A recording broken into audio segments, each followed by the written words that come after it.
예, 아름다운 가을을 보내고 있습니다. 이 아름다운 계절에 여러분을 향하신 하나님의 사랑으로 행복할 수 있기를 소원합니다. 네, 목사님들과 함께 모였을 때였는데요. 목사님 한 분이 이제 일이 생기셔서 기차를 타고 지방에 가셔야 했습니다. 그런데 휴대폰 배터리가 얼마 남지 않은 것이죠. 그래서 매우 불안해 하셨습니다. 마침 옆에 있던 다른 목사님께서 보조 배터리를 가지고 계신 거예요. 그래서 그것을 드렸더니 불안이 사라지고 매우 평안해 보이시게 되었습니다. 여러분도 그런 경험을 하셨을 거예요. 휴대폰 배터리가 10%밖에 남지 않으면 불안해하죠. 야, 중요한 전화가 오면 어떻게 하지? 이 배터리가 다 나가서 전화를 못 받게 되면 어떻게 하지? 불안해하실 거예요. 그런데 정작 영혼의 배터리가 10% 남은 건 모르고 살아갈 때가 많이 있어요.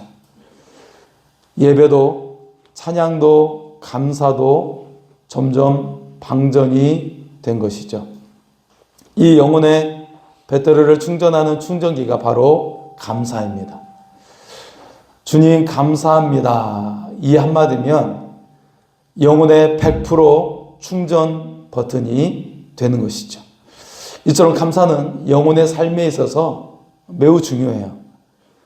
예, 그렇다면 만약 감사가 없다면 어떻게 될까요? 감사가 끊기면 영혼의 신호가 약해지는 것이죠.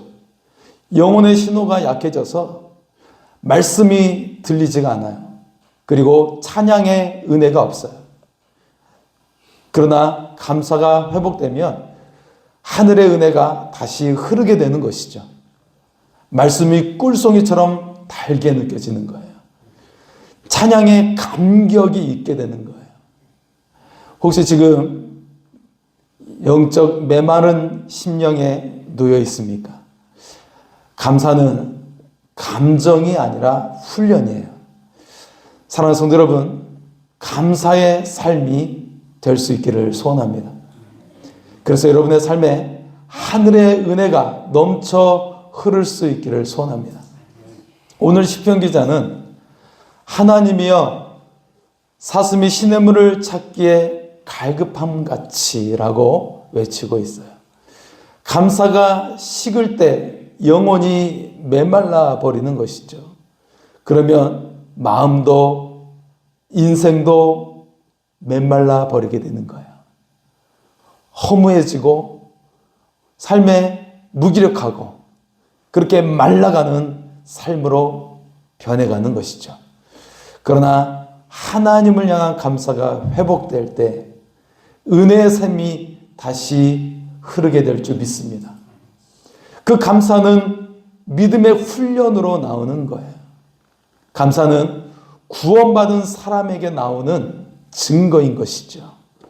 오늘 여러분 안에 감사가 회복되기를 소원합니다. 그래서 은혜의 샘에 여러분의 삶 가운데 넘쳐 흐르는 삶이 될 수 있기를 소원합니다. 첫 번째로 감사가 식을 때 영혼은 메마르게 된다는 것입니다. 우리 1절의 말씀을 한번 볼까요? 우리 같이 읽겠습니다. 시작. 하나님이여 사슴이 시냇물을 찾기에 갈급함 같이 내 영혼이 주를 찾기에 갈급하여라. 할렐루야. 이 고백이 우리 가운데 있기를 소원합니다. 시편 기자가 그의 영혼이 목마르다고 고백을 하고 있어요.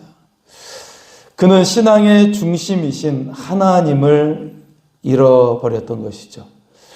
그래서 그의 내면이 황폐해진 상태에 놓여져 있어요. 매우 삶이 무기력하고 허망한 상태에 놓여져 있는 것이죠.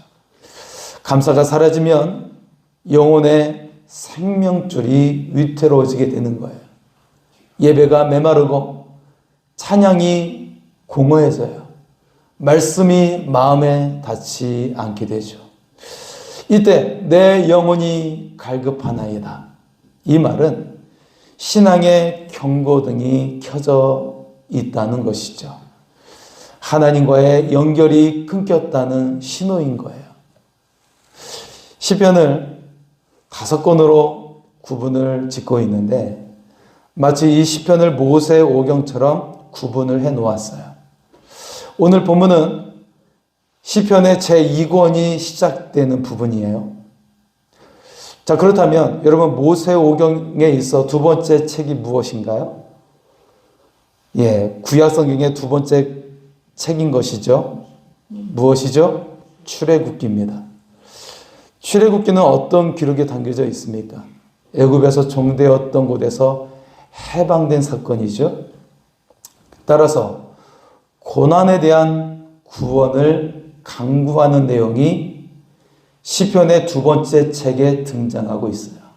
특히 앞서 다윗의 찬양시가 끝나고 42편부터는 누구의 찬양으로 시작이 되고 있나요?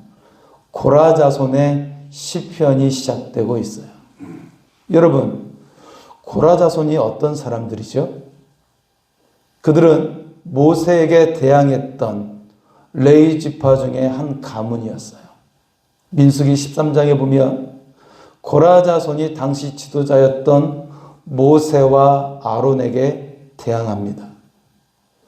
이때 하나님께서는 너희들이 각기 향로를 가지고 나에게 나오라고 하죠.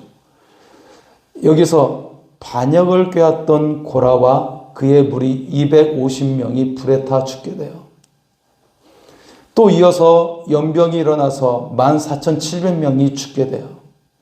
이 사건으로 고라 자손의 반역의 사건으로 250명과 14,700명, 그러니까 14,950명이 죽게 되는 저주가 일어나게 된 것이죠. 이어서 하나님께서는 각 지파별로 지팡이를 하나씩 가지고 나오게 했어요. 이때 아론의 지팡이가 그 다음날 보니 싹이 나고 살구 열매를 맺게 되었어요. 하나님께서는 모세와 아론을 통해 하나님의 권위를 나타내고자 하셨던 것이죠.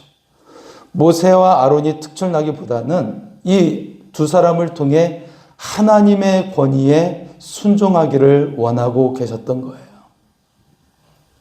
즉, 다른 이들이 하고 내세웠던 주장은 그들이 하나님 되심을 주장하는 것이 아니라 자기의 생각을 주장하는 생각에 머물러 있었던 것을 지적하고자 하셨던 것이죠. 자, 이에 대항했던 레위 지파의 고라 족속을 하나님은 심판하셨어요. 그러나 그 자녀들은 모세의 율법을 따라 살아남게 되었죠. 살아남은 고라 지파의 자녀들은 어떤 심정이었을까요? 다행히 신앙을 지키며 신앙의 유산을 새롭게 시작해 나갔어요.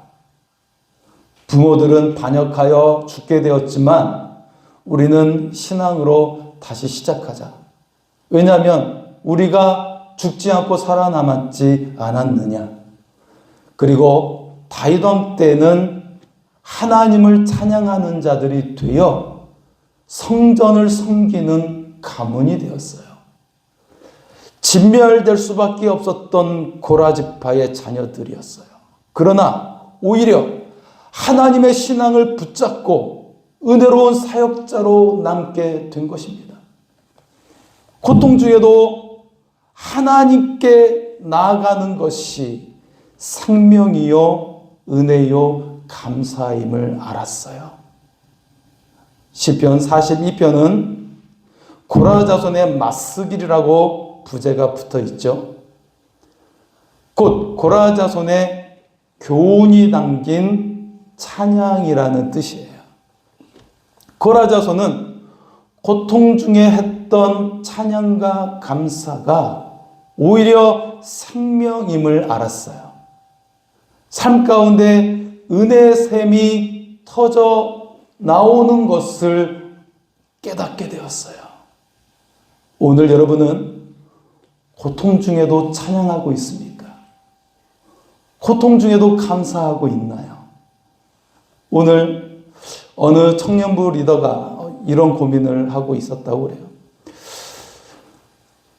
그가 목사님께 찾아가 이렇게 고백을 했어요. 요즘은 감사가 안 나오고 기도도 찬양도 힘들어요. 목사님이 웃으며 말했죠. 감사는 와이파이와 같아요. 연결이 끊기면 은혜가 느려집니다. 그 청년은 영적 와이파이를 다시 연결하기로 했죠. 그래서 감사 노트를 열어서 다음과 같이 쓰기 시작했어요. 오늘 숨 쉴 수 있어서 감사합니다. 그리고 친구와 대화할 수 있어서 감사합니다. 며칠 뒤 그는 찬양을 부르다 눈물이 흘러나왔어요. 감사가 다시 흐르자 그의 메마른 영혼에 은혜가 흘러 들어가기 시작했어요. 감사는 하나님과의 영적 연결 상태를 보여주는 경고등이 됩니다. 오늘 여러분 가운데 감사의 끈이 끊어졌는지 점검할 수 있기를 바랍니다. 감사가 회복되어 은혜의 샘이 솟아나는 여러분의 삶이 될 수 있기를 소원합니다. 두 번째, 감사는 고난에도 은혜가 흘러가게 된다는 것입니다. 아이가 식사 기도를 하려고 할 때였어요. 엄마, 무엇을 감사해야 할지 모르겠어요. 그러는 거예요. 엄마가 말했죠. 만약 배가 아프고 몸이 아프면 음식을 먹을 수 있을까? 그러자 아이가 무엇을 알겠다는 듯이 이렇게 감사 기도를 올렸어요. 하나님, 이빨이 아프지 않게 해주셔서 음식을 먹게 하시니 감사합니다. 그랬어요. 아마도 아이들 이빨이 건강한 것이 감사했던 것 같습니다. 네, 어릴 때 이빨이 자주 빠지잖아요. 오늘 시편 기자는 그의 음식에 대해 고백을 하고 있어요. 그런데 슬프게도 그의 음식은 식량이 아니라 눈물이라고 고백하고 있죠. 즉, 눈물을 주체할 수 없어서 그 어떤 음식도 먹을 수 없다는 거예요. 3절의 말씀 한번 볼까요? 같이 읽겠습니다. 시작. 내 눈물이 죄하고 내 음식이 되었으니 사람이 저희들에게 하는 말이 내 하나님의 눈이냐 보니. 시편 기자가 눈물을 흘리고 있어요. 그 눈물 속에도 그의 마음이 그 속에서 하나님을 향하고 있는 것이죠. 감사는 상황이 좋아서가 아니라 하나님의 은혜에 대한 기억입니다. 고난 중에도 하늘의 은혜가 흘러 들어오게 되는 것이죠. 감사는 고난 중에도 하나님의 은혜가 흘러가게 합니다. 지난주에 우리 노예 한강교회 목사님의 어머니께서 별세를 하셨어요. 목사님의 성품이 평소에 보니까 여리셨는데 그래서 상심이 크실 거라고 생각을 했죠. 그런데 어제 저에게 전화를 해 주셨는데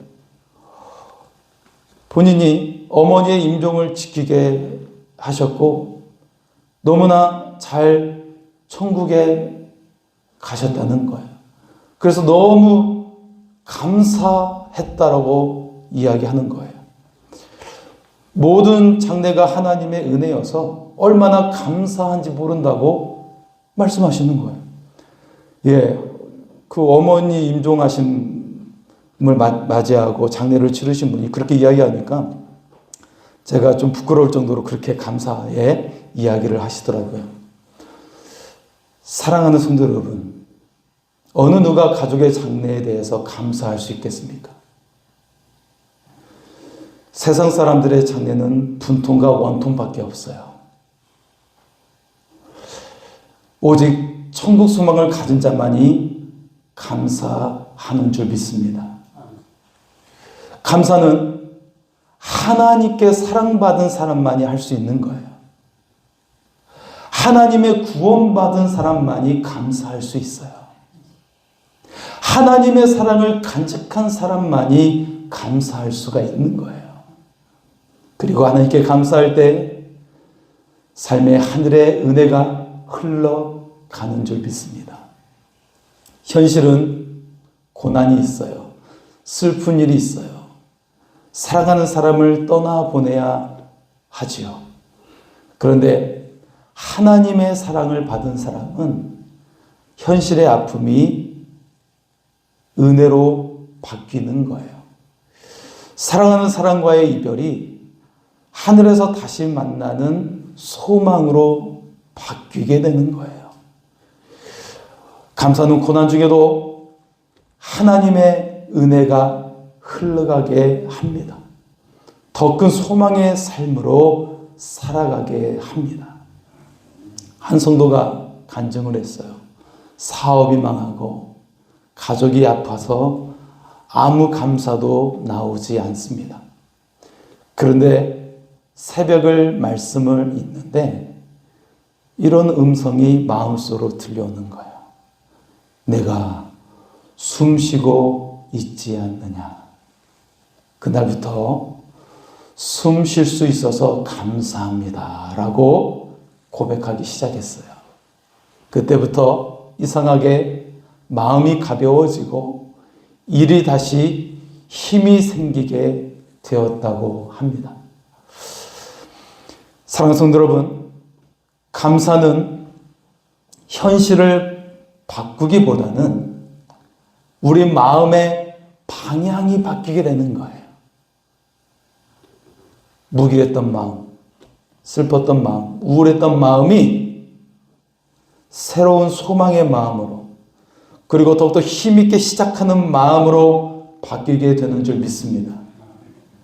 하나님을 향한 감사가 회복될 때 메마른 심령에 은혜의 물줄기가 터져 나오게 될 줄 믿습니다. 감사는 고난에도 하나님의 은혜가 흘러가게 합니다. 하나님께 받은 사랑을 느끼면서 하늘의 생명이 흘러가게 되는 거예요.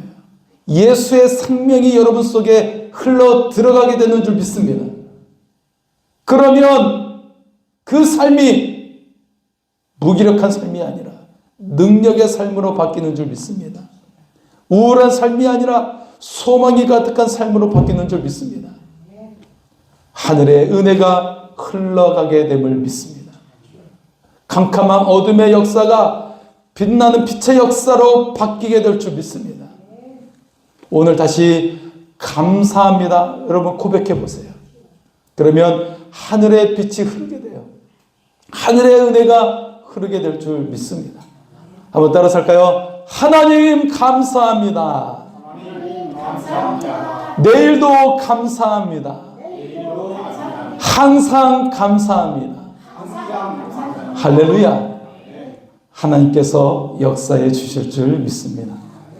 마지막 세 번째는요, 감사는 은혜의 샘이 솟아나게 한다는 것입니다. 여러분, 차를 운전할 때 우리에게 많은 도움을 주는 것이 있죠. 바로 내비게이션이에요. 내비게이션이 없었을 때는 제가 차를 막 헤매고 다녔어요. 같은 데로 막 돌고 또 돌고 막 그런 적이 여러 번 있었어요. 여러분, 내비게이션을 켜면 GPS 신호가 약해질 때 위치 신호를 찾는 중입니다 라고 뜨죠. 여러분, 우리의 영혼도 마찬가지예요. 감사가 끊기면 하나님의 신호를 찾는 중입니다. 이 모드로 들어가게 돼요. 아무리 달려도 인생의 길이 보이지 않아요. 그런데 감사를 다시 시작하면 하나님께서 경로를 다시 재탐색하게 하십니다. 그래서 은혜의 길로 다시 안내해 주심을 믿으시기 바랍니다. 오늘 시편 기자는 낙심되고 불안해하고 있어요. 그러나 그 속에 새로운 변화가 시작되고 있었죠. 5절의 말씀을 볼까요? 같이 읽겠습니다. 내 영혼아 어찌하여 낙심하며 어찌하여 내 속에서 불안해하는가? 너는 하나님을 바라라. 그가 나타나 도우심으로 말미암아 내가 여전히 찬송하리로다. 아멘. 여러분, 감사는 낙심의 수렁에서 우리를 끌어올리는 믿음의 열쇠가 됩니다. 환경은 바뀌지 않아도 감사의 고백이 절망에서 소망의 경로로 우리의 길을 바꾸게 합니다. 감사할 때 닫혔던 영혼의 샘이 다시 열리게 되는 거예요. 인생의 은혜의 샘이 솟아나게 합니다. 그 샘에서 흘러나오는 것은 두려움이 아니라 평안과 소망이에요. 더 이상 두려움이 여러분을 짓누르지 못해요. 염려와 근심이 여러분을 짓누르지 못합니다. 이제는 평안과 소망의 삶으로 나아가게 될 줄 믿습니다. 레위 지파의 고라 자손은 낙심에서 일어나야 했죠. 부모님은 죄 가운데 죽었지만 새로운 은혜의 샘이 필요했어요. 낙심되고 갈급한 심령 위에 생명의 기운이 회복되길 그들은 원하고 있었어요. 어떻게 우리의 가문에 생명의 기운이 회복될 수 있을 것인가? 죄책감과 상처난 마음 속에 벗어날 수 있을 것인가? 그 비결은 성전을 떠나지 않는 것이었어요.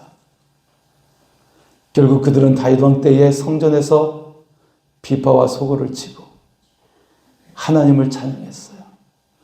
하나님의 성가대가 되어 하나님을 찬양했어요. 이제 고라 자손은 치욕의 이름에서 시편 기자의 이름으로 바뀌게 되었어요. 죄악과 실패의 이름에서 영광과 승리의 이름으로 바뀌게 되었어요. 오늘 여러분도 낙심 가운데 새로워질 수가 있습니다. 절망과 치욕의 이름이 기쁨과 승리의 이름으로 바뀌게 될 줄 믿습니다. 하나님의 성전에 거할 때, 감사와 찬양이 회복될 때, 이 놀라운 역사가 일어날 줄 믿습니다. 나치의 감옥에 갇혀있던 신학자가 있었죠. 디트리 보네퍼 목사님입니다. 그는 어둡고 차가운 감옥 속에서 매일 하나님께 편지를 썼어요. 그 편지에는 짧지만 강한 한 문장이 반복되고 있었어요. 오늘도 하나님께 감사합니다. 그분은 여전히 선하시며 여전히 나와 함께 하십니다. 그는 절창 안에 있었지만 그의 영혼은 이미 하나님 안에서 자유를 누리고 있었죠. 감사는 환경을 바꾸지는 않았지만 그의 마음에는 감옥 문이 활짝 열려 있는 줄 믿습니다. 오늘 우리가 드리는 감사도 마찬가지예요. 상황이 완벽해서 감사하는 것이 아니라 하나님이 여전히 선하시기 때문에 감사하는 것입니다. 감사는 절망을 소망으로 바꾸게 하고 눈물을 찬송으로 바꾸는 하나님의 선물입니다. 사랑하는 성도 여러분, 이 감사의 달에 우리 입술에서 감사합니다라는 고백이 노래처럼 흘러나올 수 있기를 소원합니다. 이 고백이 여러분과 여러분의 가정과 일터 속에서 임할 수 있기를 소원합니다. 또한 감사의 고백이 교회와 이 나라 위에 울려 퍼져서 하늘 문이 열리는 축복의 열쇠가 임하게 되기를 소원합니다. 오늘 우리도 보네퍼처럼 그리고 은혜가 회복된 고라 자손처럼 고백할 수 있기를 바랍니다. 하나님 감사합니다. 주님은 여전히 나의 소망이시며 나의 생수가 되십니다. 내 영혼아, 하나님을 바라라. 내가 여전히 찬송하리로다. 오늘 여러분의 이 고백이 메마른 심령을 살리고 은혜의 샘이 터져 나오는 삶이 될 수 있기를 축복합니다. 우리 시간에 그 하나님을 찬양하며 함께 기도하며 나아가겠습니다.